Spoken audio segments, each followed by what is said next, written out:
That's what's going to. Yes, and my first love lived across the street, Mike Fazzari. Oh my, and and that was wonderful. That those years are just so exciting. My first dance was with him. My first date was with him. What was your first date? It was a school dance that we went to, and I can still see the blue formal that I wore, the blue gown that I had, and he bought me a corsage and a box of chocolates,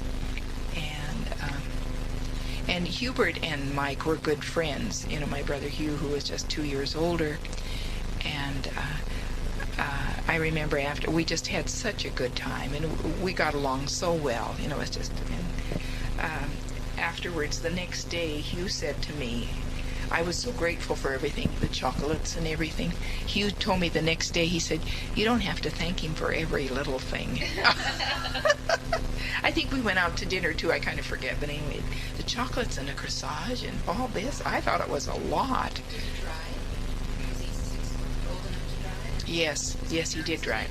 No, he drove. Yeah. He was just a really nice Italian.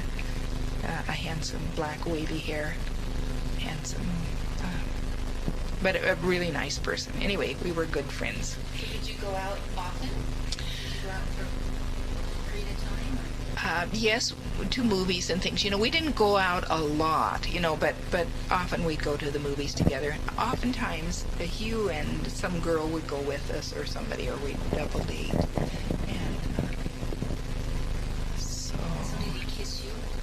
Well, that first time I remember, a little smack, yes. But he, So was that your first kiss? Yes. Yes. But I felt like we were really good friends, too, through those years. So then what happened as far as your friendship? Oh, then when I went away to college, see, that would have been... I think maybe he asked me, I think maybe I went out when we were junior or senior. I can't remember for sure. It wasn't when I was a sophomore now. It was later, because that friendship grew. So we probably were only, that date was probably maybe just a year and a half, but we used to go out. But it wasn't really strong and serious in that sense. It was just, we were just such good friends. But when I went to college, of course, a whole new world opened up for me. And then my parents moved to a different house, so we weren't neighbors anymore, so that made a bit of a difference, too. Is that when they moved to the house on 7th? Mm-hmm. Yes. So you never really lived in that house? Or just...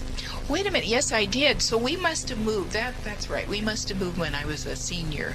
No, I did live in that house, yeah. Because I remember there was your room. Yes, I did live in the house. That's right. So maybe it was just about when I was a sophomore that we lived there. But I remember having a case on Mike at the time, at that time, but we probably didn't go out until I was a junior or senior. So then in college, that's such an exciting time. I felt it was a very carefree time. I was on my own for the first time and making my own decisions. And yet had a wonderful environment at this DeRoche Hall where all of us girls stayed, and again made such close friends. There were 8 of us who were really quite close. And then I had, 2 close friends, Elizabeth Christensen, and Fran McGreevy and I remained friends through that. But I was even closer to Elizabeth. But there were the 8 of us who ended up on our senior year being able to, there was DeRoche Hall, the big house, and then there was a small house out in back. And we got to go out and live there as we had more privileges as seniors. And so it was kind of like being in a separate house, so our friendship deepened and grew. And of course there were all kinds of dances and dates and those kinds of exciting things. And Jean Smith came up for some of the dances those first years. I invited her up. And then we kind of... Ames College. Oh, Ames, right. Later, Fort Wright. Right. And which is now Heritage College is the offspring of that in a sense, yes. So Did you work during college? only I worked at the cafeteria sometimes. No, I was one of those spoiled girls who had my college paid for. But I wanted to, I used to hear my older brothers, particularly Herman, grumbling about, all this money that she's getting for her education. And so I took Sister Margaret Claire McKernan was in charge of the cafeteria, so I asked if I could work there. So I did. I worked the dishwasher and those kinds of things, and then used that more as my spending money. So, but I still had most of it paid for. Yeah. But so I've been very lucky, most of my life, and that's been pretty well taken care of for me. You saying that about Herman grumbling makes me wonder about some of the interaction of the boys. Yes. Growing up, and were they Yes. real rough Yes. with each other, and did they fight and physically fight? Well, sometimes I don't remember a lot of fights. I remember some arguing, and I only remember my dad once using his belt, and it was on Hubert. And I think I remember that though because I had a feeling, I felt sorry for Hubert, because he had polio. And I used to bicycle him to school later on when I got older and we had bikes. I used to ride him on the bike. And I guess I used to pull him on a cart earlier. So I think I had a concern for him. So I think that was very vivid. Why was he being punished? Yeah. I don't know what it was he did, but that's the only time I remember seeing my dad use any physical force on. So what kind of discipline did your parents use? Well, their word, we knew they meant what they said, when they said we could do something or not do something. And I think sometimes we'd go to our rooms if there was a problem. My dad might have used the belt more often than I knew, because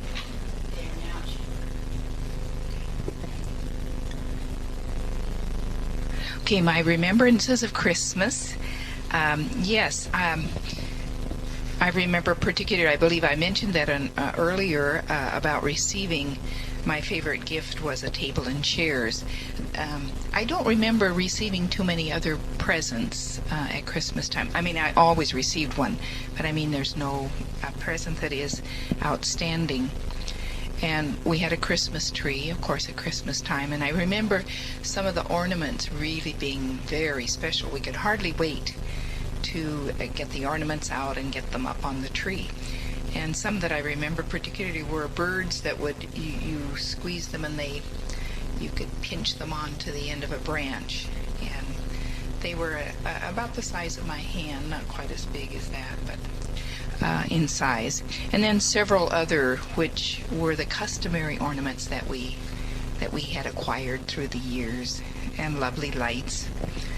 My mother said we used to use candles in the earlier years, but I have no remembrance of that. The lights are my remembrance. Your dad got the tree off of your property? Yes. We didn't have trees growing right at the edge of our property. Some of them, particularly down by the Toucan, had lots of trees. So he was either able to get one on the property or a neighbor nearby would allow him to cut a tree and bring it home. And I remember that one of the traditions of Christmas was that we always went to midnight mass. And so we'd all pile in the car at 11:30 and go off to the church. And as a young child, maybe between 4 and 6, I remember getting sick from the incense, and really we were kneeling up in the front. And I remember telling my mother that there must have been a drunk man in church because I could smell it, but I found out later it was the incense. I also remember one Christmas when we tried to go to midnight mass, and it was so icy that the car turned around the middle of the road. So we had to go back home. We were only about 1.5 miles from church, but that was an iciness. So we went back home. And of course, after the midnight mass, it was always customary to have a breakfast together, no matter what time it was, 1:30 or whatever. And this was the first time then that we would have sausage that was made in our family, the smoked sausage that was traditional. And so we always waited eagerly for that sausage meal, and we'd have sausage and eggs and toast and rolls. Mom always made some very good cinnamon rolls, special kind of rolls. So we'd have that special breakfast, and then we'd go to bed until the morning, and we didn't have gifts until the next day then.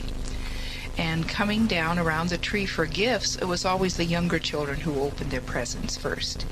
And we didn't have any order to it, except it was just understood. The younger ones first, and then the next, and progressed up to the older ones. Let's see. Oh, yes, and I was remembering that Aunt Ann used to come, Aunt Ann and Uncle Dick Schmidt used to come and visit us about every 5 or 6 years. And they always stayed at our house. My mother was Aunt Ann's favorite sister. It was kind of like a second mother to her, I think.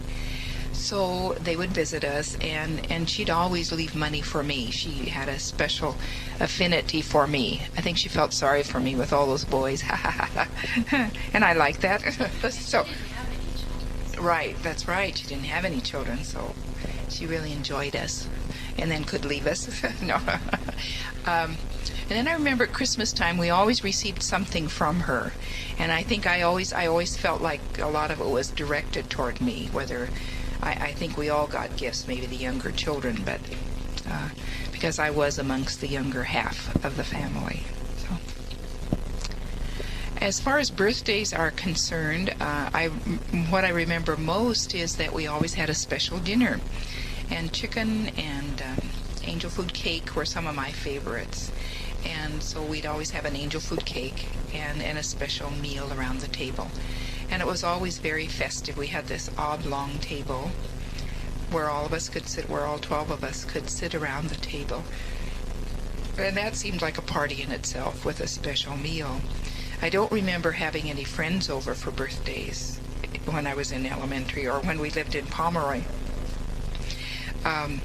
And I don't remember getting gifts for birthdays then. Later on in high school, my friends would give me a gift and a card, but not really until we moved to Walla Walla. And the same with Halloween celebrations. I don't have much remembrance on the farm for Halloween. I'm sure we heard about it in school, and drew some things about, but I don't really have any remembrance. Don't remember dressing up and going from house to house particularly. Not until we moved to town, to Walla Walla. And then, of course, I was in high school by then, but we would go out, the friends would go out and do something on Halloween. And you were talking earlier, too, about how your dad was entertaining. Oh, yes. Well, Dad had a wonderful sense of humor, and even though he'd maybe worked all day and was tired, or he always had something, some funny remark, to lighten the mood of the rest of us. And he also knew several readings that were very entertaining, particularly one entitled Hans and Fritz that he used to say, and we are wishing that we had a copy of it. At one time, I believe your dad, Ferd, did get a copy and gave it as a reading when he was in college. And it was a reading almost like a story of kind of the German culture of this Hans and Fritz.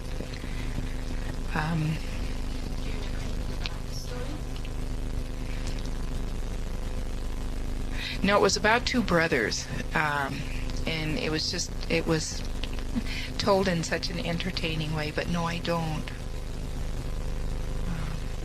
Just very entertaining lyrics. So, let's see. You had asked me too about discipline, and I was, or if my mother ever raised her voice. So I just want, no, I don't have any remembrance of her ever raising her voice, and But I felt that when she said something, we knew that she meant it, and we knew that we needed to do that. We needed to obey, because my father stood behind her 100%. And so there was a lot of strength, I believe, in the two of them. And we knew if she said it, we better do it rather than have her go to my dad, because his voice was a little stronger, and he was a very tall man, and I was a bit in awe of him, I think. I never felt real close to him until my older years, until I was older, until I was really in high school. So, and I always felt that I always felt he had a lot more in common with the boys, and since there were 6 boys, and they would talk about farming, I still have a vision of myself standing behind the couch as a little girl, maybe 5 or 6, standing there just listening as they were talking about the farming news, not feeling a part of it. So kind of feeling left out from that conversation, knowing I was different in that sense. So you said you get in trouble for getting dirty. Oh, yes. You went to iron. Yes. There was a lot of ironing to do, of course, and that was part of my job. And so I didn't like it. So if it wasn't finished, my mother would scold me for that.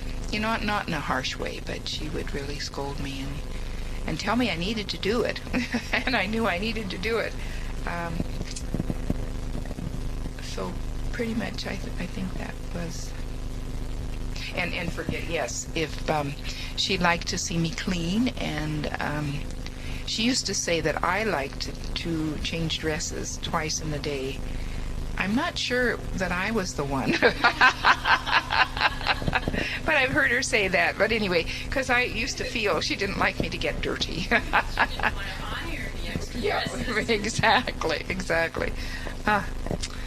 And my first period, I learned about the womanly way from some of my friends. I mean, somebody heard she had a big sister. Probably it was Rita, because her sisters were older, and her sisters told her, and so then she told us. So we used to talk about it with each other. So we knew it was coming, but we didn't know a lot about it. And then, after it did happen, I wasn't very good about saying things to my mother, but I believe I did say that to her. So I know she got me the necessary equipment and to wear it. And then I think I talked more to my sister-in-laws. Probably by then, Audrey might have been the one that I did talk with about it, and Joan Schaefer. Okay. So I think that's pretty much. Yes. Before we can get into anything else, we'll just get into this one anyway. Okay. Does anything pop into your mind as like something that's like the best thing that ever happened to you? What age are you thinking? Anytime. Maybe there could be several best things.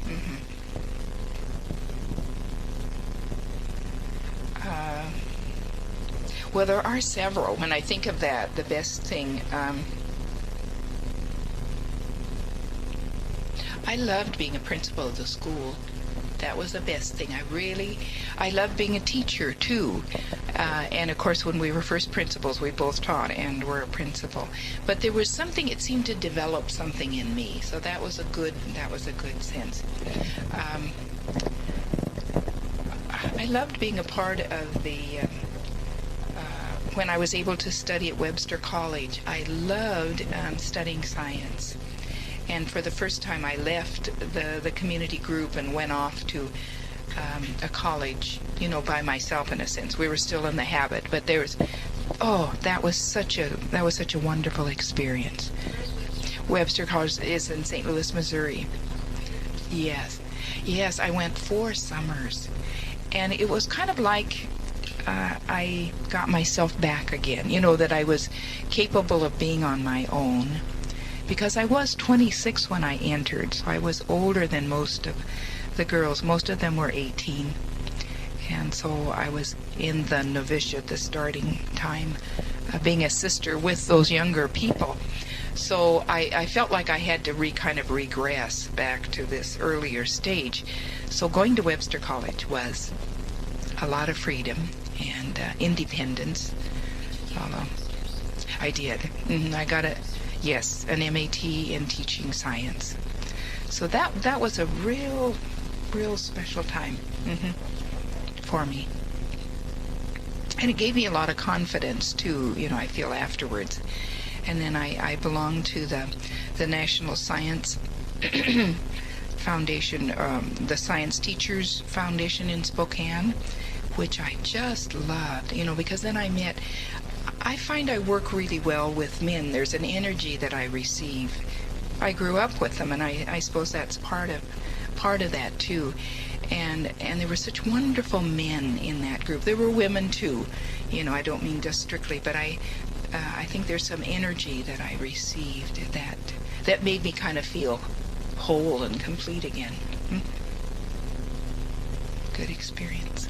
Can you think of a worse thing that ever happened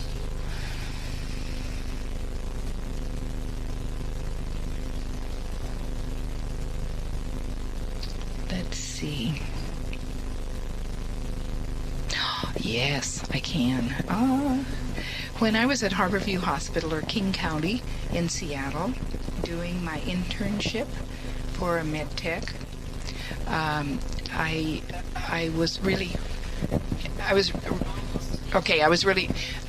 fond of a young man there at Harborview Hospital, and he asked me out to a dance, and none of the people that I knew were going to this dance. Sometimes there were about 6 of us who had been at Holy Names College who were there, and we knew each other, and some other people that we made friends with. Well, nobody was going to this particular dance, so I didn't know it was a formal. And I borrowed a beautiful green suit from one of my friends, Priscilla Mullins, because she wasn't going. And so when he came, he brought me this corsage, and I thought, I was a little puzzled by it, but I didn't know him well enough to ask any more questions.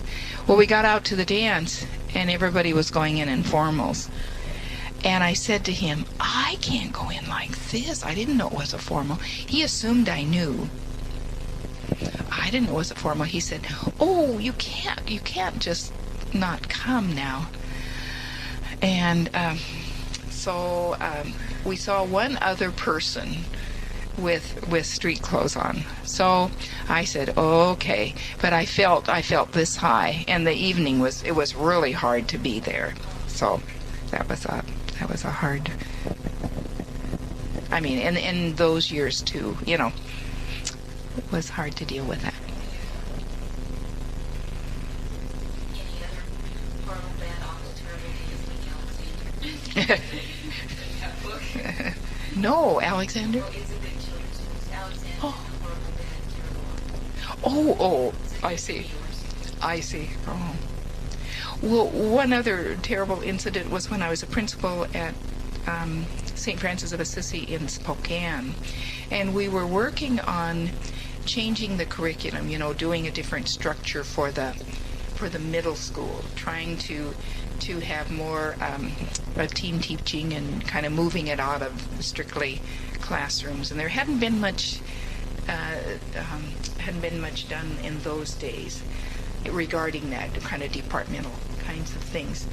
And I was in disagreement with one strong, who happened to be a sister. We had lay teachers too, but this sister wanted to be totally independent. So it was like setting up a middle school within this school, our elementary school. And to me, I could not see it working. And some of the people I was working with in our administration could not see it either. So we came to loggerheads, and in those days we didn't have too many skills in how to work through our conflicts, and so in the end I had to leave. I mean, I left as the administrator. I'd been there 4 years, though. It was, but so that was hard. It was a messy. It was not too understandable. So that wasn't a good. Let's see where we go. Okay. All right. Did anything else pop in your mind? Either worst or best or funniest or most embarrassing? Most embarrassing ones when a horse bucked me off, probably I fell off or he bucked me off. I was racing, with a horse and I fell off, and I was very embarrassed because I felt like I was a good rider, and how could this happen? And some of my younger brothers were nearby and saw me, and an older one, so that was an embarrassing moment. Let's see. Which one of those? I want to finish this off. Yes. Okay, we'll walk a little bit through the house that I grew up in Pomeroy. And in the basement, of course, we always had a milk churn set up so that we had to separate, not a churn, pardon me, a separator, a milk separator. And that was always, as you walk down the stairs, it was right there. And so twice a day, we had to separate the milk. Part of my job was to wash that separator. Now, it had several dividers with little long things in it, and you had to, with little long points in it, and you had to take brushes and scrub this out really well. And I didn't like washing the separator. That was a hard job. Then we walked over to the washing machine, and I remember when I was younger that we had one that agitated, but you had to wring the clothes through. You had to wring a wringer to get the water out of the clothing for hanging it up. We had a clothesline out by the garage outside where we hung the clothes most of the time.